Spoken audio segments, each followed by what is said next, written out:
আসসালামু আলাইকুম ওয়া রাহমাতুল্লাহি ওয়া বারাকাতুহু নাহমাদুহু ওয়া নুসাল্লি আলা রাসূলিহিল কারীম আম্মা বা'দ। নবীজি বলেছেন যে উম্মতের মধ্যে 4টি সদ্গুণ পাওয়া যাবে, ওই উম্মত অবশ্যই জান্নাতে প্রবেশ করবে। এই সম্পর্কে মুসলিম শরীফের 1028 নম্বর হাদিস, নবীজির সাহাবী হযরত আবু হুরায়রা রাদিয়াল্লাহু তাআলা আনহু থেকে হাদিসটি বর্ণিত হয়েছে। তিনি বলেন, قال رسول الله صلى الله عليه وآله وسلم, নবী করিম সাল্লাল্লাহু আলাইহি ওয়াসাল্লাম একবার জিজ্ঞেস করলেন, মান আসবাহা মিনকুমুল ইয়াওমা সাইমা, তোমাদের মধ্যে কে আজ সকাল বেলায় রোজা অবস্থায় উদিত হয়েছে?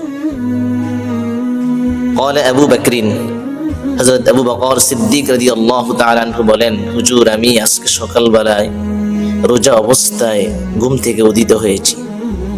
আনা ক্বালা, নবীজি বললেন 2 নাম্বার, ফামান তাবিআ মিনকুমুল ইয়াওমা জিনাজা, যে তোমাদের মধ্যে আজকে কি জানাজা অংশগ্রহণ করেছো? ক্বালা আবু বকরিন, আবু বকর সিদ্দিক রাদিয়াল্লাহু তাআলা আনহু বলেন, হুজুর আমি আজকে জানাজা অংশগ্রহণ করেছি। 3 নম্বর, নবীজি বলেন, ফামান আত'আমা মিনকুমুল ইয়াওমা মিসকিনা, তোমাদের মধ্যে আজকে কে মিসকিনকে খাদ্য দিয়েছো, অসহায় ব্যক্তিকে খাদ্য দান করেছো? ক্বালা আবু বকরিন, হযরত আবু বকর সিদ্দিক রাদিয়াল্লাহু তাআলা আনহু বলেন, হুজুর আমি আজকে অসহায় ব্যক্তিকে খাদ্য দান করেছি।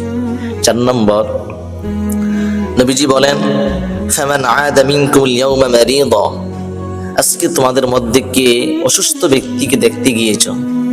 ক্বালা আবু বকরিন, হযরত আবু বকর সিদ্দিক রাদিয়াল্লাহু তাআলা আনহু বলেন, হুজুর আমি আজকে অসুস্থ ব্যক্তিকে দেখতে গিয়েছি। তখন নবীজি বলেন, ফামাজতামা'না ফিমরিইন ইল্লা দাখালাল জান্নাহ, যার মধ্যে 4টি ভালো গুণ পাওয়া যাবে, 4টি সদ্গুণ পাওয়া যাবে, অবশ্যই সে আল্লাহ পাকের জান্নাতে প্রবেশ করবে। সুবহানাল্লাহ।